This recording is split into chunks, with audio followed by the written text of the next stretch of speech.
Hello साथियों, कैसे हैं आप सभी। स्वागत है आपका फिर से एक नए लेक्चर में, जिस लेक्चर में आज हम पढ़ेंगे पॉलिटिकल साइंस क्लास 12 की सेकंड बुक का फोर्थ चैप्टर। ये जो फोर्थ चैप्टर है इसका नाम है इंडियाज एक्सटर्नल रिलेशन। तो ये जो नाम आप पढ़ रहे हैं आप, इंडियाज एक्सटर्नल रिलेशन, इसका अर्थ ये है कि भारत जब आपका आज़ाद हुआ तो शुरुआती फेज में भारत ने किन किन देशों से कैसे कैसे अपने संबंध को स्थापित किया। तो हमें इस चैप्टर में पूरा यही जानना है कि जब भारत ने अपने दूसरे देशों से संबंध बनाए तो कौन कौन सी चुनौतियों का सामना करना पड़ा था। तो चलिए फिर इस लेक्चर को स्टार्ट करते हैं।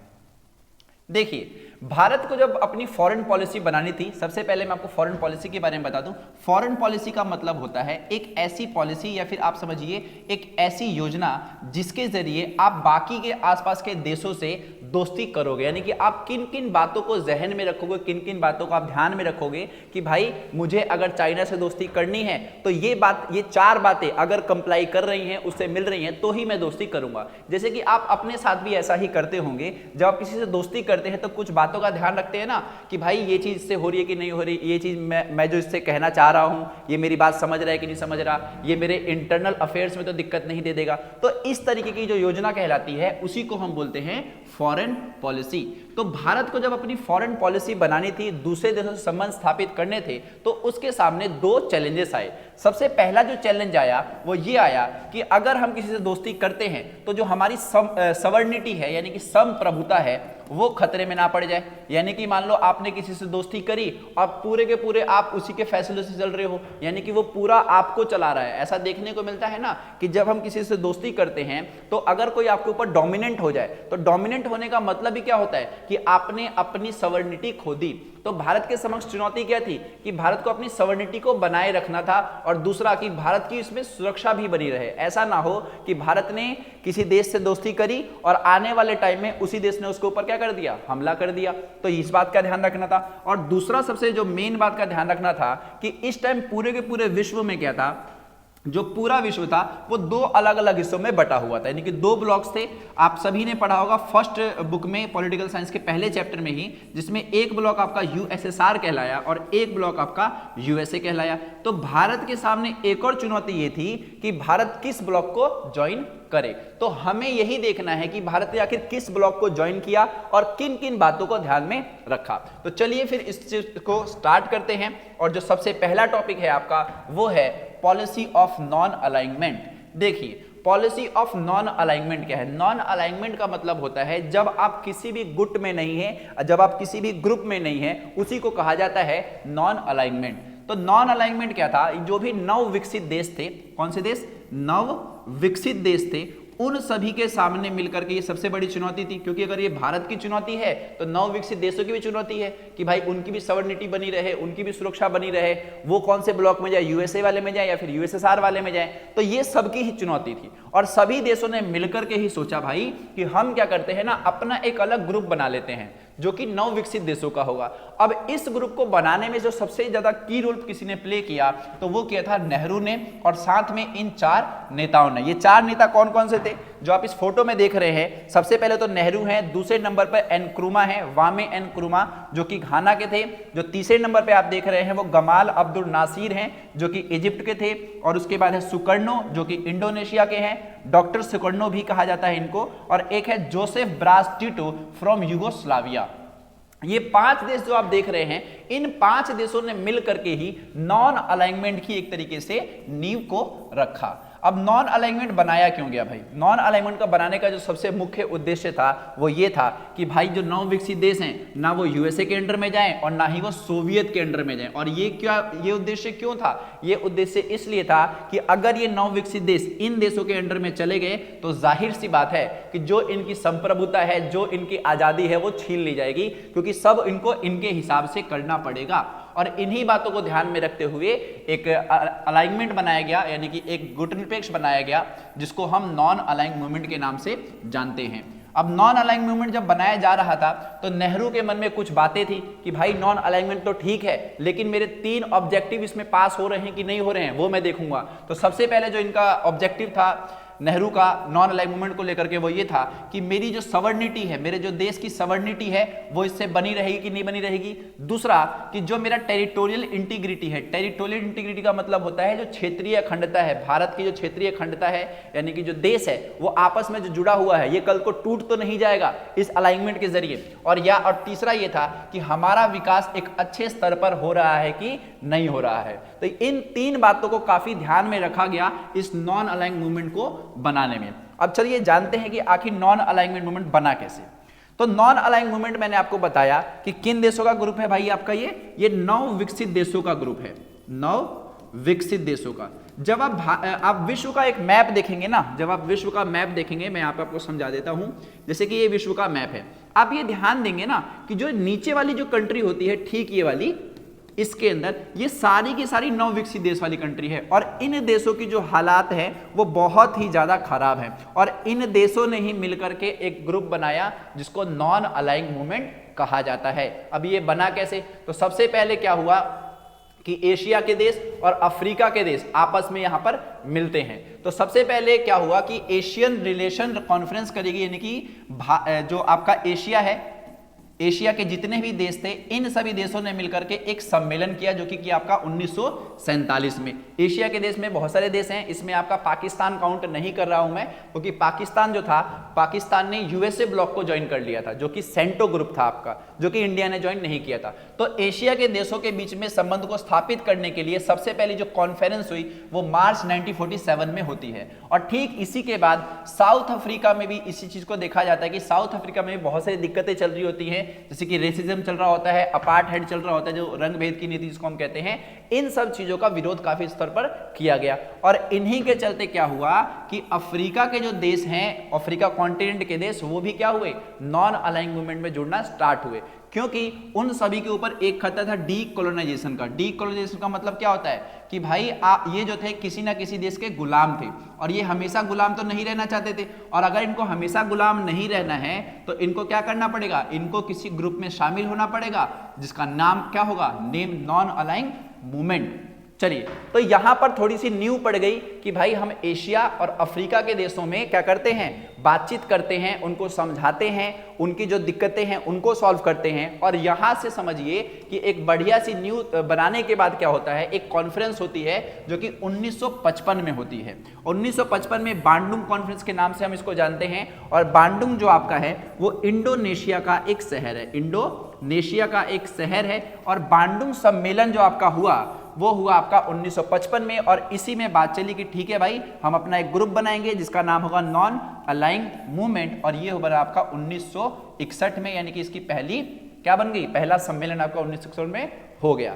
तो यहां आपने क्या जाना कि अफ्रीका के देश और जो एशिया के देश है इन सभी देशों को मिला करके हमने अपना एक ग्रुप बना लिया जिसका नाम है नॉन अलाइंग मूवमेंट, जिसका पहला सम्मेलन बेलग्रेड 1961 में हुआ। ये 1 मार्क का क्वेश्चन आपसे पूछता है कि जो नॉन अलाइंग मूवमेंट है इसका प्रथम सम्मेलन कहां पर हुआ था, तो आप इस बात का ध्यान रखें कि वो बेलग्रेड था और 1961 था। चलिए, तो आपने एक चीज समझ ली कि जो 9 विकसित देश है उन सभी का अपना एक ग्रुप बन गया जिसको हम किस नाम से जानते हैं, नेम के नाम से। एक और बात, नेम का अर्थ मैं आपको बता दूं। नेम का जो अर्थ है वो है क्या, नॉन अलाइंग मूवमेंट। नॉन अलाइंग मूवमेंट का मतलब होता है जब आप किसी भी गुट में नहीं हो वही आपका एक गुट हो गया। यानी कि जो 9 विकसित देश थे ना वो यूएसए के साथ जाना चाहते थे और ना ही वो यूएसएसआर के साथ जाना चाह रहे थे, और इसीलिए उन लोगों ने एक अलग रास्ता अपनाया जिसको बोला जाता है नॉन अलाइंग मूवमेंट। और इसी के जरिए आप ये समझिए कि अफ्रीका और जो एशिया के जो बहुत सारे देश है वो सभी एक छतरी के नीचे आ गए, यानी कि आप ये समझिए एक आसमान के नीचे आ गए उन देशों से लड़ने के लिए समझ लीजिए, या फिर अपनी सवर्निटी को बचाने के लिए समझ लीजिए, या फिर अपनी सिक्योरिटी को बचाने के लिए समझ लीजिए।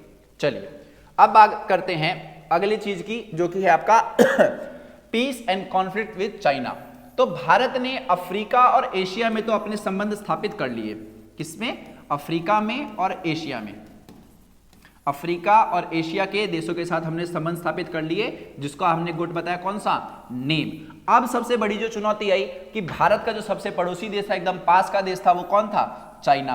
तो चाइना के साथ हमारे संबंध कैसे होंगे वो हमें इसमें जानना है। तो सबसे पहली बात, चाइना ठीक हमारे बाद ही आजाद हुआ था और यहाँ पर जो सरकार आई थी वो कम्युनिस्ट की आई थी, यानी कम्युनिस्ट पार्टी है आपकी, और यहाँ पर सरकार आई थी। और इस कम्युनिस्ट सरकार को सबसे पहले जो किसी ने वैधता दी थी उन देशों में कौन था? इंडिया था। सबसे पहला कंट्री था जिसने एक तरीके से रिकॉग्नाइज किया कि भाई कम्युनिस्ट चाइना नाम का एक देश है और यहाँ पर कम्युनिस्ट की सरकार चलती है, और यहीं से इन देशों के जो संबंध हैं वो स्टार्ट होते हैं। और स्टार्टिंग वाला फेज तो बहुत ही बढ़िया होता है, यानी कि अभी जब आप न्यूज चैनल देखते हैं तो उसमें आप क्या देखते हैं कि भारत के और चाइना के जो भारत है और जो चाइना है इनका जो रिलेशन है बहुत ज्यादा खराब आपको देखने को मिलता है। बट स्टार्टिंग के फेज में इन दोनों का जो संबंध था वो काफी बेहतरीन था, और यहां से हम जानेंगे कि बेहतरीन कैसे था। तो सबसे पहले इन दोनों देशों के बीच में 1954 में क्या होता है? एक समझौता होता है जिसका नाम था आपका पंचशील एग्रीमेंट। पंचशील एग्रीमेंट 5 चीजों को लेकर के था। पहला था कि दोनों जो देश हैं वो अपनी अपनी सॉवरेनिटी को बचा करके रखेंगे। जो दूसरा था कि वो एक दूसरे के खिलाफ अग्रेशन का इस्तेमाल नहीं करेंगे। जो दोनों देशों के जो भी इंटरनल अफेयर्स हैं उस पर इंटरफेरेंस नहीं करेंगे। दोनों देशों में जो इक्वलिटी है और जो म्यूचुअल बेनिफिट है वो बना रहेगा और पीसफुल को एग्जिस्टेंस बनी रहेगी। तो इन 5 सिद्धांतों पर क्या था? भारत ने और चाइना ने मिलकर के क्या किया? साइन किया, जिसको पंचशील एग्रीमेंट कहते हैं, जो कि 1954 में एक समझौता हुआ। और इस समझौते में भारत की तरफ से नेहरू और चाइना की तरफ से चाउ एन लाई, ये जो 2 नेता हैं। और यहां से आप समझिए कि कितना बेहतर यहां पर रिलेशन बनाया गया है कि भाई इन 5 बातों का हम ध्यान रखेंगे और अपनी दोस्ती को बरकरार रखेंगे और बहुत आगे लेकर के जाएंगे। लेकिन इसके बाद चीजें खराब हुई। जब यहां पर आपने कुछ चीजें पढ़ी, सॉवरेनिटी, इंटरनल अफेयर्स की, भाई हम इन सब मामलों में नहीं पढ़ेंगे, तो आखिर हुआ क्या कि इन देशों के बीच में युद्ध हुआ। क्योंकि आप सबको पता है कि भारत और चाइना का युद्ध कब हुआ था? 1962 में। लेकिन क्या इस स्थिति को देख के आपको लग रहा है कि इनका युद्ध होगा? बिल्कुल भी नहीं। लेकिन चलिए जानते हैं कि आखिर वो स्थिति बनी कैसे। तो ये स्थिति बनती है तिब्बत की वजह से। जब आप भारत का मैप देखते हैं, ठीक है, मान लीजिए कि यहां पर भारत का आप मैप देखते हैं, ठीक यहां पर एक ऑटोनोमस रीजन पड़ता है जिस पे लिखा होगा, आपने देखा होगा तिब्बत, ठीक है। और ठीक इसी के ऊपर से स्टार्ट होता है एक और देश जिसका नाम होता है आपका चाइना। चाइना ने क्या किया? इस पूरे तिब्बत को अपने कब्जे में कर लिया। जब चाइना ने पूरे तिब्बत को अपने कब्जे में कर लिया तो यहां पर जो मामला था, जो तिब्बत के जो धर्म गुरु थे उनका नाम था दलाई लामा। इनको आपने देखा भी होगा, फोटोज में आते हैं न्यूज चैनल वगैरह में। तो जो तिब्बत आपका रीजन आप देख रहे हैं, इसको किसने कैप्चर किया है? चाइना ने किया है। पहली बात तो चाइना ने तिब्बत को कैप्चर किया है, भारत को इससे कोई लेना देना नहीं है। क्यों? क्योंकि भाई ये चाइना का अपना मामला है और ये विदेश में कुछ हो रहा है, हमें उससे क्या मतलब, क्योंकि भारत तो अपना इधर है ना, तो भारत को उससे क्या ही लेना देना। तो चाइना ने जब तिब्बत को कैप्चर किया और जब यहां पर दिक्कतें बढ़ गई तो जो तिब्बत के एक धर्म गुरु थे, कौन? दलाई लामा, वो तिब्बत को छोड़ करके भारत चले जाते हैं। और भारत वो आते हैं तो भारत उनकी सहायता कर देता है और इनको एक राजनीतिक शरण दे देता है। देखिए राजनीतिक शरण का मतलब समझिए। आप सबको पता है कि बांग्लादेश में क्या हुआ था? बांग्लादेश में बहुत बड़े स्तर पर विद्रोह हुआ और वहां पर शेख हसीना की सरकार को गिरा दिया गया। तो जब शेख हसीना की सरकार को गिरा दिया गया तो शेख हसीना कहां पर आई थी? सीधा और सीधा भारत आई थी। तो यहां पर भी हमने क्या किया? यहां पर राजनीतिक शरण दी। तो सेम आप यही समझिए कि जब चाइना ने तिब्बत को अपने कब्जे में लिया तो जो तिब्बत के लीडर थे दलाई लामा, उसने क्या किया? भारत से हेल्प मांगी और भारत ने हेल्प कर दिया। तो ठीक यहां से आप समझ सकते हैं कि रिलेशन खराब कैसे हुए। तो चाइना के मन में क्या गया कि इंडिया ने मेरे दुश्मन की हेल्प कर दी, और यहां पर जैसे ही इंडिया ने चाइना के दुश्मन की हेल्प करी, यहां से रिश्ते खराब होना स्टार्ट हुए। अब इसके बाद एक दिक्कत और क्या आई?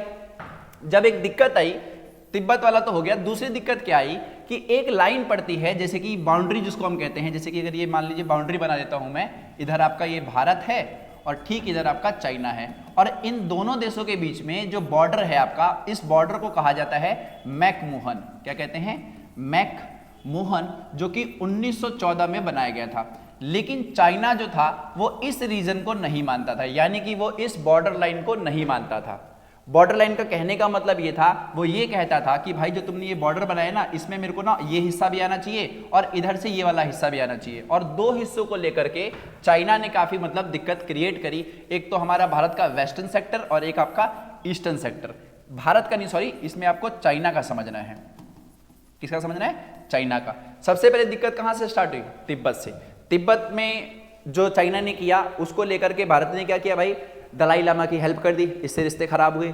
दूसरी दिक्कत क्या हुई कि जो इन दोनों देशों के बीच में बॉर्डर है आपका, इस बॉर्डर को मानने से चाइना ने मना कर दिया। और जो चाइना है, चाइना ने अपने दो क्षेत्र, जो कि यहाँ पड़ेगा आपका ये चाइना का ईस्टर्न वाला हिस्सा, ये चाइना का ईस्टर्न पड़ेगा, इस बात का ध्यान रखें, और ये जो पड़ेगा आपका चाइना का ही वेस्टर्न हिस्सा पड़ेगा।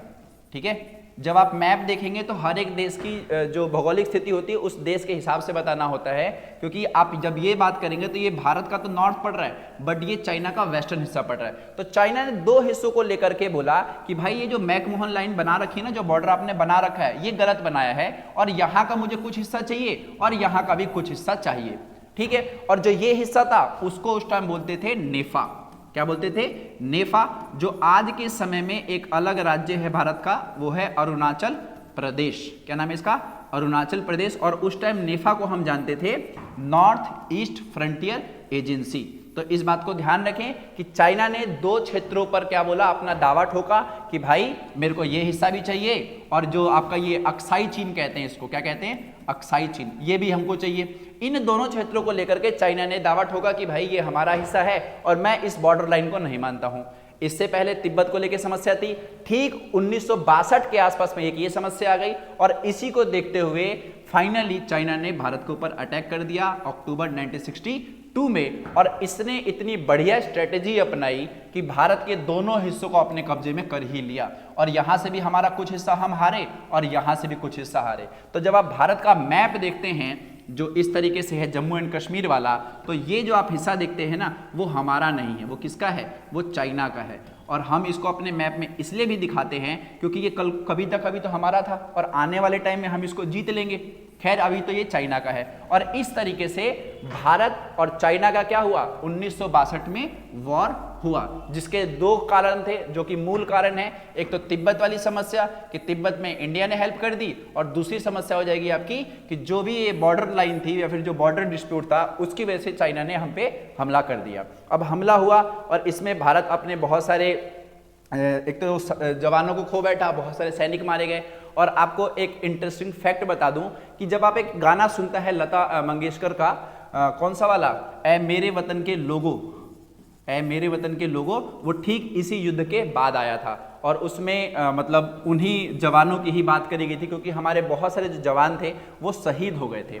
खैर अब बात करते हैं कि इसका भारत पर क्या इम्पैक्ट पड़ा। जब चाइना ने भारत पर अटैक किया और भारत के उन क्षेत्रों को जीत लिया, मोस्टली तो उसने अक्साई चीन वाले हिस्से को जीता था, तो भारत का इससे क्या हुआ कि पूरे विश्व में नाम खराब हो गया कि भारत ने स्टार्टिंग में ही आते आते अपनी एक टेरिटरी खो दी। और ये बात सबसे ज़्यादा जो सदमा दी वो किसको दे गई? नेहरू को। क्योंकि नेहरू जो थे वो स्टार्टिंग से क्या करते थे?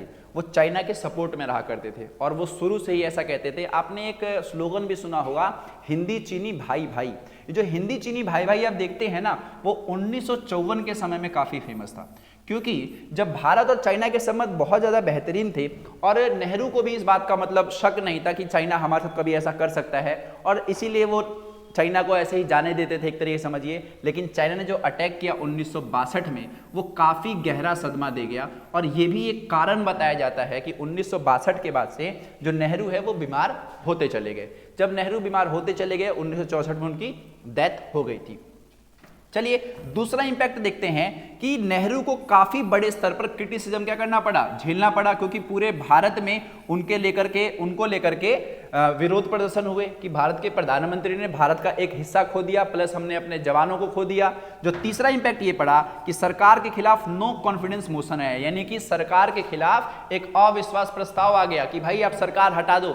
क्यों हटा दो? क्योंकि आप हमारी जमीन खो चुके हो और आपको इसीलिए सरकार चलाने का कोई भी अधिकार नहीं है। और इस बीच में हमने दो देशों से सहायता भी मांगी थी, यूएस से और यूके से, क्योंकि स्थिति बहुत ज़्यादा खराब हो गई थी। और यही थी भारत के ऊपर इम्पैक्ट जो चाइना और इंडिया के वॉर के बाद पड़ा।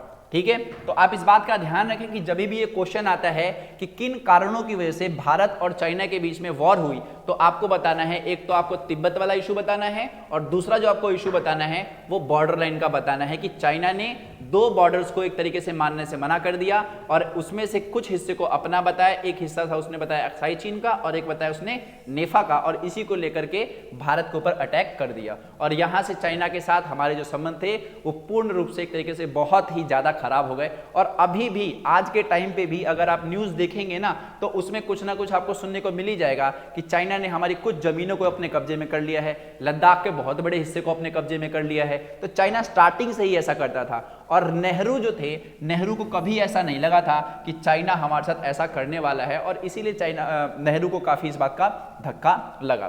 तो ये था आपका इंडिया और चाइना का रिलेशन, जो कि स्टार्टिंग फेज में काफी बेहतरीन था और 1954 के बाद से जो स्थितियां थी वो खराब होना स्टार्ट हुई और बाद में एक वॉर हुई 1962 में और यहां से हमारे रिश्ते खराब हो गए।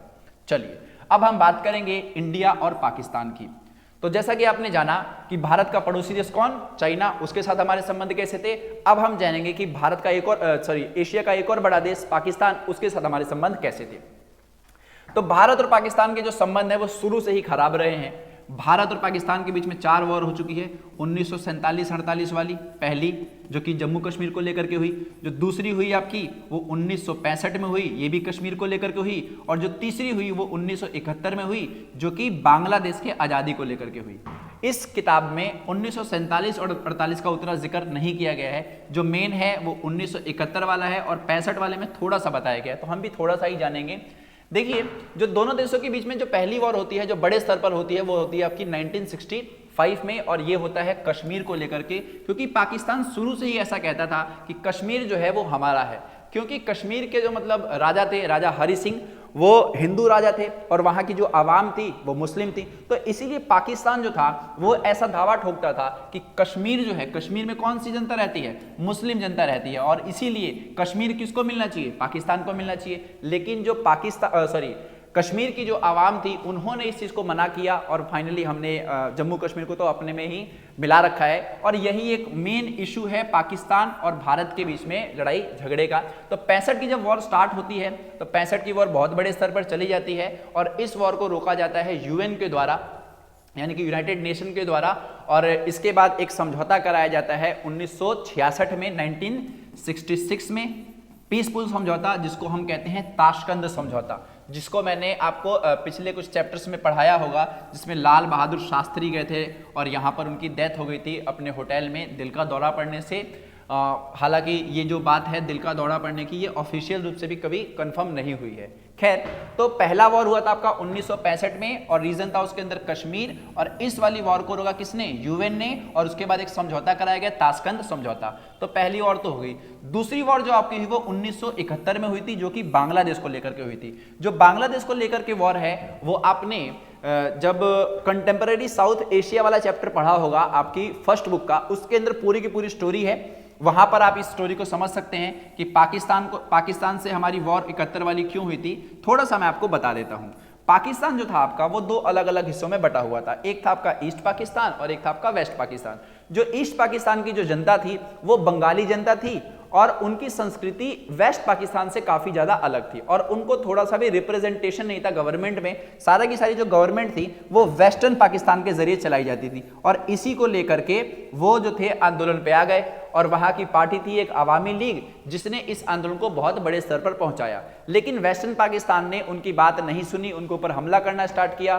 फिर जितने भी जो लोग थे बांग्लादेश के, कम से कम 80 लाख लोग, वो भारत आगे बच करके, भाग करके, और इसीलिए पाकिस्तान को लगा कि भाई इंडिया इस युद्ध में पड़ रहा है और फाइनली पाकिस्तान ने हमारे ऊपर अटैक किया। फिर हमने इसका जवाब दिया और जवाब देने में ही क्या हुआ कि हम फिर इसमें वॉर में शामिल हुए और फाइनली वॉर कुछ दिन में जीत ली गई और पाकिस्तान हार गया।